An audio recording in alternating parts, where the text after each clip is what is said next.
Bueno, muchas gracias por la invitación para hablar de síndrome de hipertensión portal. Esta es la segunda parte de las clases de síndrome de hipertensión portal. Y acá nos vamos a enfocar en una introducción sobre el síndrome de hipertensión portal y varices esofágicas, y en una segunda clase vamos a hablar de encefalopatía. ¿Ok? Así que, bueno, la hipertensión portal es el aumento de la presión en las venas, en la vena portal, que tiene importantes afluentes, entre ellos la vena esplénica y las venas mesentéricas, pero también hay otros. Por ejemplo, acá tenemos la vena gástrica izquierda, que tiene importancia porque es donde se drena la porción inferior del esófago, la área subcardial y también el fondo gástrico. También hay otros sitios de afluencia importante, como la porción inferior del canal anal, en este caso los plexos hemorroidales superiores y medio, también el ligamento redondo, que explican parte del cuadro clínico de la hipertensión portal. Pero, ¿qué es la hipertensión portal? La hipertensión portal no es más que un gradiente de presión venosa hepática de más de 5 milímetros de mercurio. Por lo tanto, una presión normal es entre 1 y 5 milímetros de mercurio, y se esgrime el concepto de hipertensión portal clínicamente significativa cuando tenemos más de 10 milímetros de mercurio de presión, de gradiente de presión venosa hepática. ¿Y qué es esto del gradiente de presión venosa hepática que se repite? Es la forma que tenemos para estimar la presión de la porta. Se podría medir la presión portal de forma directa, pero esto es bastante más riesgoso. Por lo tanto, el gold estándar hasta el momento para la medición de gradiente de presión venosa hepática es la hemodinamia hepática, con la cual introducimos un catéter balón y lo medimos desinsuflado.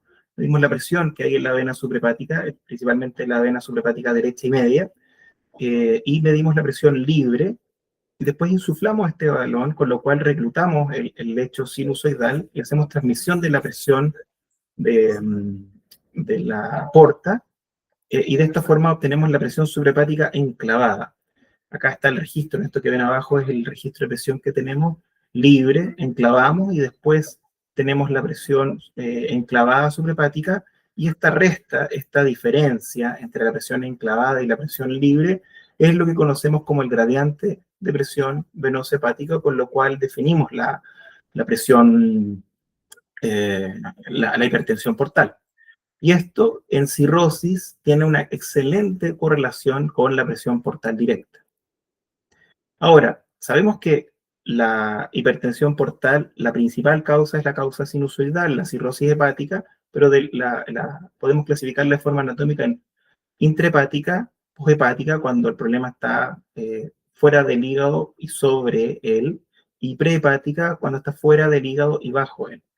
Y cuando está dentro del hígado es intrahepática, cuando está en el sinusoide, sinusoidal, cuando está después del sinusoide, posinusoidal, y presinusoidal cuando está antes del sinusoide.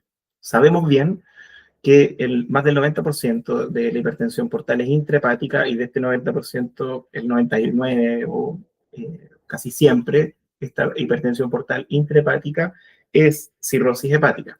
Por lo tanto, de aquí en adelante vamos a hablar de hipertensión portal cirrótica. No vamos a hacer mención a otros tipos de hipertensión portal. Y vamos a mencionar algo de la fisiopatología. Sabemos que la presión portal es la multiplicación entre la resistencia vascular hepática y el flujo venoso hepático. ¿Qué contribuye a la resistencia vascular hepática? Es la fibrosis, y los nódulos de regeneración en la cirrosis hepática constituyen el 70% de la cirrosis, y esto es lo que conocemos como resistencia estática o estructural. Es una resistencia que no cambia, pero sin embargo hay una resistencia dinámica que es susceptible de tratamiento, que es el tono vascular hepático y la disfunción endotelial sinusoidal, que corresponde al 30%. Es en este 30% donde los medicamentos que vasodilatan el tono vascular, como por ejemplo el carvedilol, tienen su utilidad. Y aquí vemos un esquema de un hígado sano con un tono normal, con una musculatura normal, y un hígado cirrótico ya con los cambios, los nódulos de regeneración y con una estructura vascular mucho más rígida y con un aumento de la resistencia. Y aquí tenemos un esquema que explica los distintos mecanismos involucrados en el aumento del tono vascular intrahepático con un rol importante del óxido nítrico. No me voy a meter mucho en esto, solo para que entiendan estos dos conceptos: resistencia vascular estática, que es la que se produce por la fibrosis y los nódulos de regeneración, y hay una resistencia vascular que es dinámica, que es susceptible de cambio con tratamiento. Y el flujo venoso, que está dado por la vasodilatación arterial espláncnica, la angiogénesis con colaterales, la circulación hiperdinámica, lo que produce un aumento del flujo hepático, lo que aumenta la presión. Acá esquemas, ¿no es cierto?, de la apertura de los vasos preexistentes y la neoformación de colaterales, lo que aumenta el flujo espláncnico. Bien, entonces, ¿cómo definimos hipertensión portal clínicamente significativa? Mencionar la hipertensión portal clínicamente significativa es aquella donde vamos a tener un mayor riesgo de que los pacientes tengan complicaciones relacionadas con la hipertensión portal. Y el gold estándar para definirlo es justamente un estudio hemodinámico hepático que nosotros realizamos en el Hospital Clínico de la Universidad de Chile. Además, esto permite obtener una biopsia también en el momento de la realización del estudio. Acá en este video lo que ven es una suprahepática, después con el balón enclavado, y vemos que muestra una buena retención del contraste y después se lava. De esta forma podemos medir en esta vena de forma muy correcta las distintas presiones que nos permiten calcular el gradiente de presión venoso hepática. Pero hay métodos no invasivos, entre ellos la elastografía hepática, y sabemos bien que para la hepatitis viral, la hepatitis alcohólica y el hígado graso con IMC de menos de 30, 25 kilopascales confirman hipertensión portal clínicamente significativa con una gran especificidad y un valor predictivo positivo de más del 90%. Y también otra forma de garantizar hipertensión portal clínicamente significativa, de hacer el diagnóstico, es con una endoscopía donde encontramos varices esofágicas, esofagogástricas, circulación colateral en las imágenes y circulación colateral al examen físico, como ven acá en este caput medusa o en esta gran vena colateral portosistémica. Bien, como les mencionaba, la importancia de definir hipertensión portal clínicamente significativa es porque en estos escenarios se desarrolla con mucha mayor frecuencia el sangrado varicial, ascitis y encefalopatía hepática. Como ven en este estudio pivotal, vemos que los pacientes que tienen gradiente de presión venosa hepática de menos de 10 y versus los que tienen más de 10 milímetros de mercurio, tienen una tasa de complicación de estas complicaciones muchísimo mayor a lo largo del tiempo.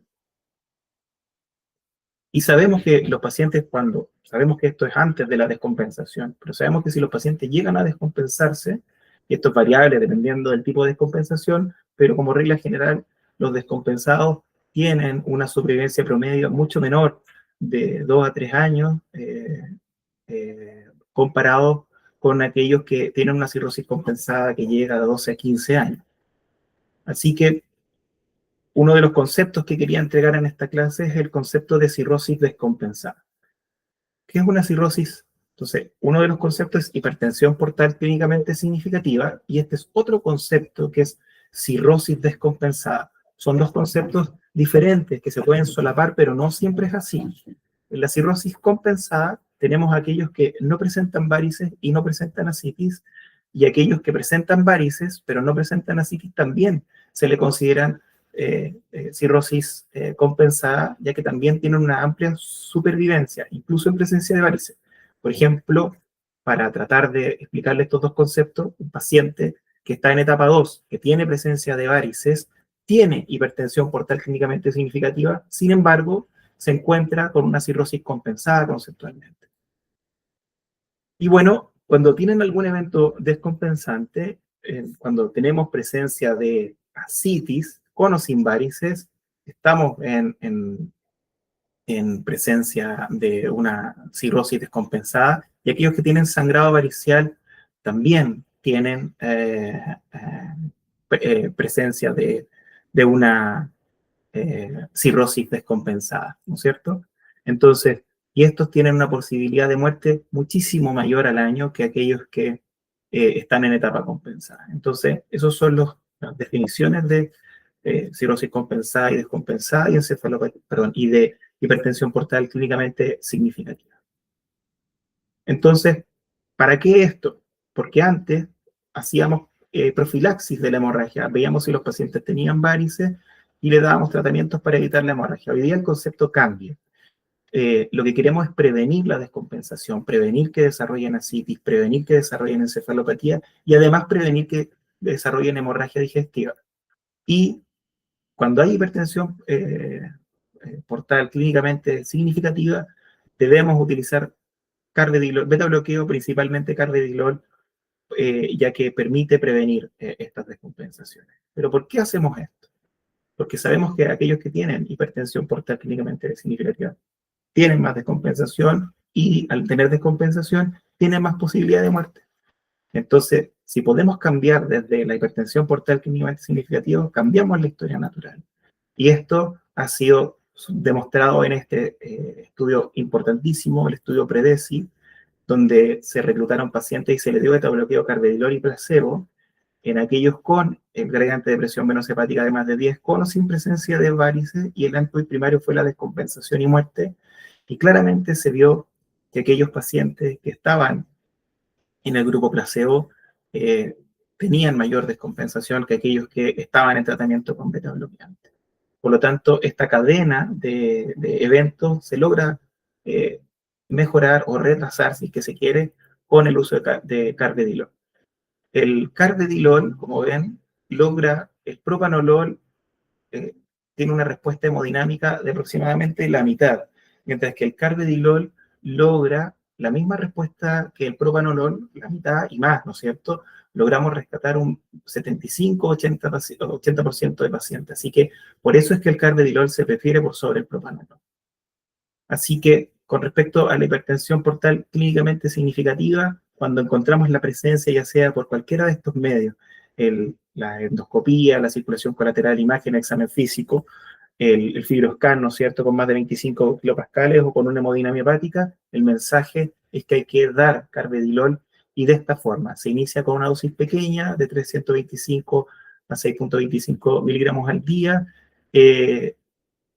con un máximo de 12,5, con eso ya 12,5 miligramos al día, con eso se alcanza la respuesta esperada. Sin embargo, en pacientes que tienen otra comorbilidad se puede llegar perfectamente a los 25 miligramos al día y se utiliza una vez al día por la farmacocinética en el paciente cirrótico. Ahora, eso con respecto a la hipertensión portal clínicamente significativa o la hipertensión portal. Ahora vamos a pasar a hablar de varices esofágicas. Eso es lo que vinimos. Venimos por acción, ¿no es cierto? Aquí tienen varices esofágicas con signos de riesgo. Aquí tienen un sangrado varicial, ven ese chorro de sangre. Aquí tienen otro sangrado varicial también, que es lo que tememos, ¿no es cierto? Y aquí ven una ligadura en un paciente con hemorragia digestiva. Todos estos son pacientes reales, pacientes míos, salvo la primera fotografía que está secuestrada. Ahora, con respecto a la historia natural de las varices, ya sabemos que el gradiente de presión venosa hepática mide adecuadamente la hipertensión portal en la cirrosis, ¿no es cierto? De 3 a 5 dijimos que era presión portal normal. Tenemos hipertensión portal clínicamente no significativa, aquella que está entre 5 y 10, que es muy raro que se dé varices, pero ya cuando estamos sobre los 10 milímetros de mercurio de gradiente de presión venosa, hablamos de hipertensión clínicamente significativa y vemos presencia de varices esofágicas, donde el factor más importante para predecir el desarrollo de varices esofágicas es justamente el gradiente. Después, cuando aumentamos la presión de la porta, podemos ver hemorragia varicial, y aquí el tamaño es el principal predictor de hemorragia, y ya cuando vemos gradientes de presión de más de 20, hay mucha probabilidad de recurrencia de hemorragia, por lo que aquí se preconiza, por ejemplo, el uso de TIPS para disminuir la presión de la porta y evitar la recurrencia de hemorragia. Entonces, podemos dividir el tratamiento de la hemorragia por varices en 3 conceptos importantes. La profilaxis primaria, aquella que realizamos antes de que los pacientes sangren. Después los pacientes sangran, tenemos que hacer el manejo agudo de la hemorragia y prevenir la recurrencia, y la profilaxis secundaria, que es lo que debemos hacer después de que el paciente sobrevive esta hemorragia, este evento hemorrágico. Entonces partamos con la profilaxis primaria. Entonces la profilaxis primaria no es más que el manejo de la hipertensión portal clínicamente significativa con carvedilol, como se los mencioné previamente, y hay un escenario importante que son aquellos que los pacientes que no van a tolerar el beta bloqueo, por ejemplo, porque les produce hipertensión ortostática, porque tienen algún bloqueo de alto grado, porque, por ejemplo, tiene una falla renal importante que impide el uso de beta bloqueo, etcétera. Y en estos casos utilizamos la erradicación de varices esofágicas con ligaduras de varices, con sesiones que se hacen cada 2 a 4 semanas, hasta la erradicación de las varices. Después tenemos el escenario del manejo agudo de la hemorragia con prevención de recurrencia, y aquí tenemos todo lo que ocurre antes de la endoscopía, que es el manejo de la vía aérea, la estabilización hemodinámica, la necesidad transfusional, los fármacos vasoactivos y los antibióticos profilácticos. Y aquí vamos a ir paso por paso. Con respecto a la vía aérea, es importante mencionar que no se recomienda la intubación sistemática. Hay que sacarse de la cabeza la idea de que hemorragia digestiva es sinónimo de intubación. La intubación aumenta la mortalidad y aumenta la morbilidad de estos pacientes, por lo tanto se reserva para aquellos que tienen hemorragia masiva, es decir, aquellos que tienen inestabilidad hemodinámica, y aquellos que tienen un compromiso de conciencia importante, profundo. Y si necesitamos de la intubación, no hay que olvidar que apenas se pueda extubar, se puede extubar. Eso incluso puede ser inmediatamente después del procedimiento endoscópico. Con respecto a la estabilización hemodinámica, no hay que pasarse de la raya. No todos los pacientes necesitan uso de cristaloides, pero hay que hacerlo contra objetivo. Cuando la presión arterial sistólica es de menos de 90, cuando la frecuencia cardíaca es de más de 100, perdón, ahí hay un error, se debe preferir los cristaloides como primera elección. La solución salina es de elección, se puede utilizar también Ringer lactato, no hay gran diferencia, no hay que usar grandes cantidades porque la sobrecarga puede traer más problemas que beneficios, más sangrado, más ascitis, deterioro de la función renal. Y la albúmina no es de indicación rutinaria en este escenario. Con respecto a la transfusión y los glóbulos rojos, también los glóbulos rojos, no toda hemorragia digestiva varicial requiere transfusión de glóbulos rojos, se reserva para aquellos que tienen hemoglobina de menos de 7, con un objetivo alrededor de 7, y podemos tener un umbral más alto en aquellos que tienen comorbilidades cardiovasculares o inestabilidad hemodinámica, 8 aproximadamente. Así que la transfusión de glóbulos rojos es con un objetivo claro. Con respecto a los hemoderivados, los plasmas frescos y los precipitados nos mejoran la hemostasia. El INR, el tiempo de protrombina no predicen sangrado en cirrosis, así que esto aumenta el riesgo de sobrecarga, aumenta la presión portal y aumenta el riesgo de resangrado. Solo se debe utilizar en los casos donde haya hemorragia persistente con coagulopatía severa. Y con respecto a las plaquetas, la misma historia, no se transfunde profilácticamente, incluso con esta meta de 50.000 plaquetas, que tampoco es necesario hacer esta transfusión con plaquetas de menos de 50.000. Cuando uno lo considera es cuando hay un sangrado persistente, con plaquetas realmente muy bajas, menos de 30.000 se ha expuesto, y en procedimientos de muy alto riesgo si los pacientes concomitan con una sepsis o con una falla renal muy importante. ¿Qué sí se debe hacer antes de la endoscopía? Es iniciar precozmente la terlipresina en nuestro medio, es lo más común. No olvidar que también el octotide y la somatostatina se puede utilizar, tienen otros perfiles de seguridad, pero la terlipresina es lo que más van a ver y la dosis va entre 5 a 7 días de terlipresina. Entonces, paciente con hemorragia digestiva varicial, apenas la sospeche, inicio terlipresina si no tiene una contraindicación clara. Con respecto a la profilaxis antibiótico, también hay que iniciarla apenas sospechemos de hemorragia varicela en un paciente cirrótico. Se utiliza, se fracciona un gramo al día, la duración es de 2 a 5 días, puede llegar a los 7 días en casos donde de verdad existe un riesgo muy grande de infección, y no hay que olvidar que hay que evaluar los patrones de resistencia locales, también la historia de gérmenes multiresistentes del paciente, y no olvidar que existe la alergia a la ceftriaxona. Uno de los mensajes bien importantes que tiene esta clase es que ante hemorragia digestiva varicial, uno debe pensar en si el paciente tiene indicación de TIPS. Esto significa en los pacientes antes de los 5 días en el escenario agudo, tenemos que pensarlos en aquellos que no le pudimos controlar la hemorragia digestiva a través de la endoscopía, así que hay que pensar rápidamente que requiere un tip de salvataje, en aquellos que le hicimos un control endoscópico inicial, pero antes de los 5 días volvió a sangrar, estos son los famosos tips de rescate. Y después tenemos aquellos pacientes que, si bien logramos el control endoscópico, tienen muy alto riesgo de resangrado. ¿Y quiénes son estos pacientes? Aquellos que son Child C de 10 a 13 puntos o los Child B de 8 a 9 puntos que al momento de la endoscopía presentan sangrado activo. O aquellos pacientes que tienen en los centros donde podemos medir el gradiente de presión venosepática y tenemos un gradiente de más de 20 milímetros de mercurio, sabemos que estos pacientes tienen un riesgo alto de sangrado, por lo tanto esto empuja el TIPS. Y no olvidar que el TIPS también puede ser útil en profilaxis secundaria después de los 5 días en algunos escenarios, especialmente aquellos que han tenido muchos episodios de hemorragia o que sabemos que su gradiente es de más de 20.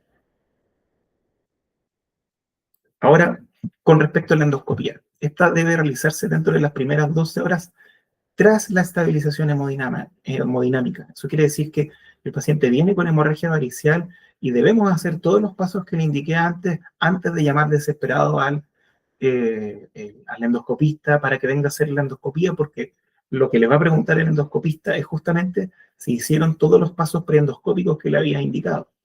Y la endoscopía se debe realizar, tenemos tiempo, podemos hacerlo dentro de las primeras 12 horas, porque las endoscopías precoces, sin una reanimación adecuada, han demostrado ser incluso peligrosas. ¿Y qué herramientas disponemos? Solo contarles que tenemos la ligadura, que le va bastante bien. Tenemos también la escleroterapia, que nos permite salvar a algunos pacientes, especialmente aquellos que tienen muchas cicatrices post-ligadura o que hacen una úlcera post-ligadura. Tenemos terapias puentes, como los polvos hemostáticos, el Mospray, el más famoso de ellos. Tenemos la prótesis metálica autoexpandible que se puede utilizar y esto nos permite un tiempo de espera de 2 semanas si el paciente está inestable.